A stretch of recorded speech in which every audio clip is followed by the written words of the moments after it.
what's important today is the coalescence of various different groups who have one single objective, and that is to remove what they describe as the sword of Damocles that's hanging over all their heads in relation to their retirement. In fact, for many, a good third of their life being, as it were, overshadowed by deprivation and denial of the way government policy has panned out in relation to pensions. I think the Battlebus is just such a different concept. It's such a unique way to get the message and the plight of the 1950s women out there. And we've driven, around a lot of London today for a good couple of hours. And people are really noticing the message that's going out there. They're looking at the bus, they're listening to the tremendous noise that these women have been making on the bus, and hopefully they'll all go back home or get on their phones and they'll start looking at, oh, what's this all about then? Because that's what we need. We need this message to permeate throughout the whole of society. We're representing 3.6 million women out there that have been denied their pensions and have seen a rise of 6 years on their pension age in a 4.5 year period, which is not fair. And also what is great is that the people from WASPI, the people from BackTo60 have come together as one voice and told the government we're not going away. Terribly sorry, but we're here, and if you carry on like this, we might well be back again with another demonstration. This is a sea change where the groups have agreed to come together, happy to stand together outside Caxton House, happy to sit next to each other on the bus, because there was a time when that would never have happened. So we're absolutely thrilled about that.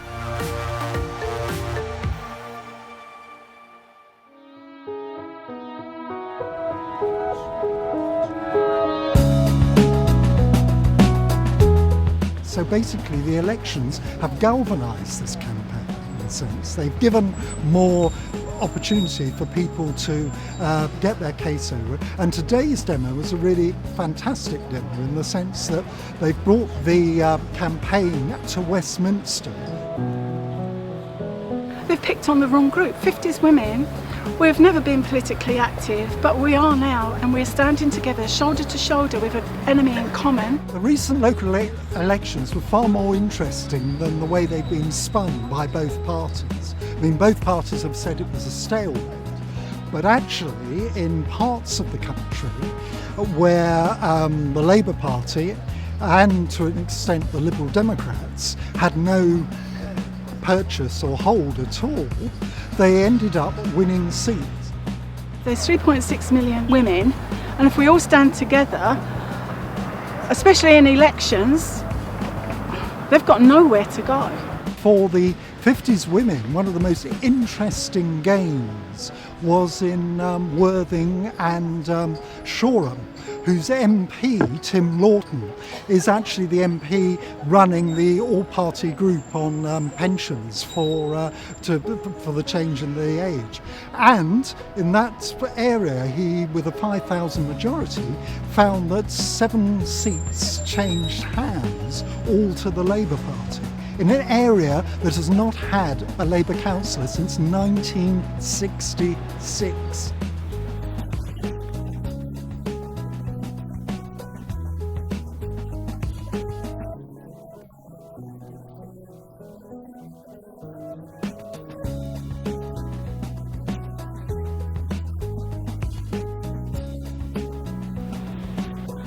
So all over Europe, people are taking the same view as in Britain. We don't want this anymore. We're not going to stand for it, and I'm afraid if you don't do anything about it, we'll vote for someone else.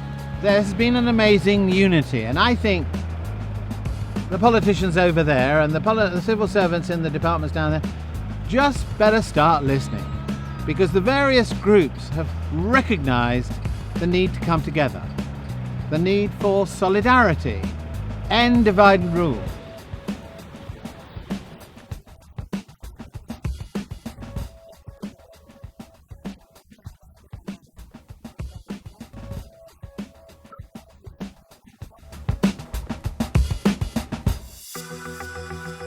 So SOS Silence of Suicide was approached by the BackTo60 group to do a mental health impact survey. So we examined the direct impacts on women, psychological impacts, as a direct result of the SPA deferrals, and the results are absolutely shocking. The impact on the lives of these women is exactly the same as the Windrush generation. Members of the Windrush generation locked up, detained, lose their jobs, some of them committing suicide because it's so bad. Exactly the same for the women. They've lost their security, and it's more than the money and the actual house and the flat or home. The homes, that's bad enough. But the effect on the mind of being rejected in this way at such a late stage in their lives. We had over 20,500 responses from women directly affected, and over 35% of those women had been affected by suicidal thoughts. They must have known that if they were going to do this, that the impact on that generation was going to be devastating.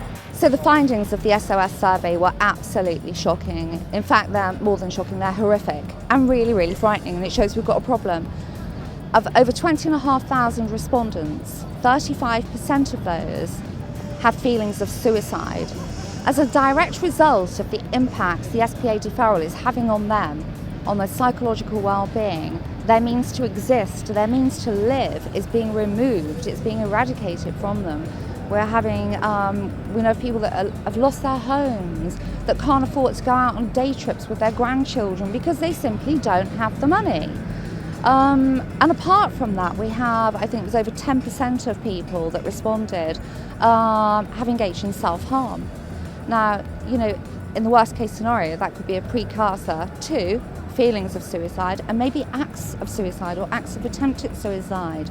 You know, that the warnings are out there. You know, we've published these figures, they're out there on the website, people have shared them. The government must surely know about this, but it's the same thing, isn't it? Mental health comes last. When are they going to listen? How many 1950s women are going to succumb to the pressures which they find just too much, you know, before somebody actually sits up and says, hang on, we've got a problem here and we need to address this. We need to look after these women.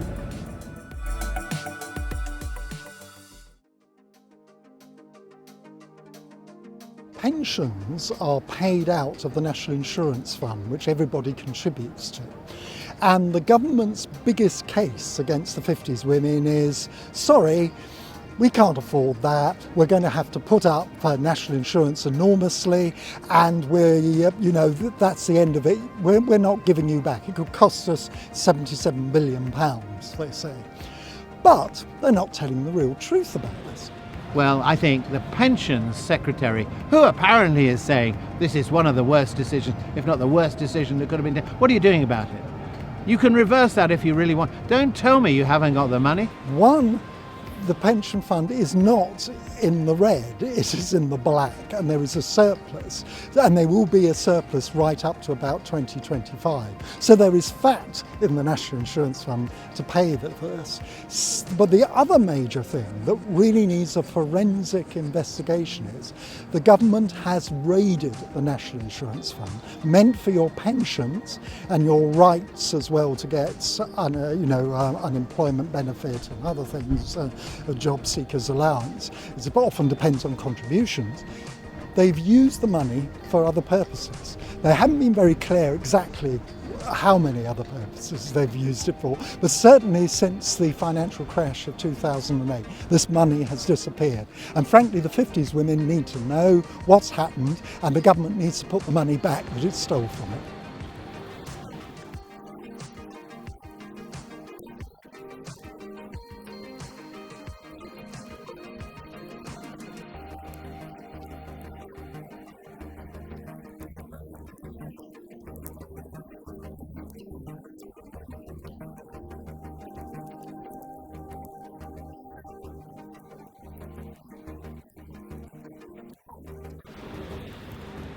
The bus today is a really good thing for the women.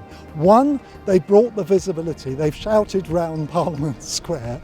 They've gone to the Department of Work and Pensions and told them we're here, and the office staff will have seen they were here. My name is Celia Clifford. I worked for DWP head office for a number of years in disability unit, but when the 1995 Act came in, I was managing job centres in the southwest, and at no point did we have any leaflets, any information, any posters up advising people.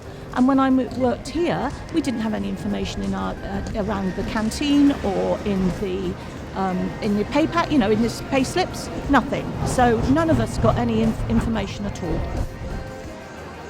I used to work here. If we weren't even told about the changes to our state pension age, what chance did anyone else have? It's like so much of government. There's an assumption, oh well, they can put up with it.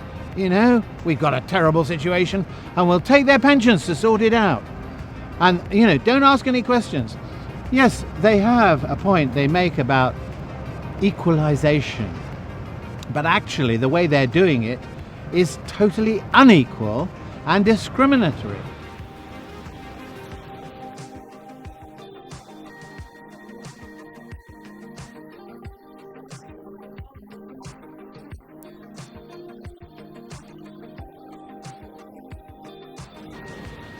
We're taking that sword of Damocles held over 50s women's head, and we're placing it over the heads of those who are unfairly keeping our pensions from us. They will be hearing from us as we launch the letter before claim in our crowdfunder.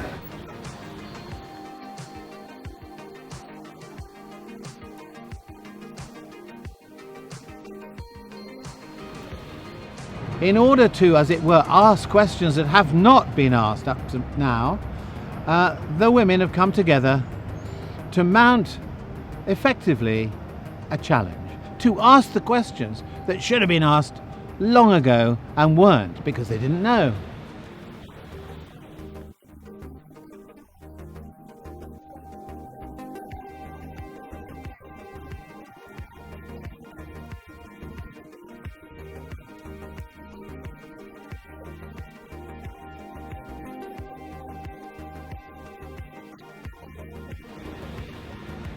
The letter before action, the letter before claim, is intended to put people on notice that there are, in this case women, but it happens in all sorts of other cases, women standing together and are prepared to mount a challenge and the scope of the challenge. Now, it's big. So how far it'll get, it's impossible to predict.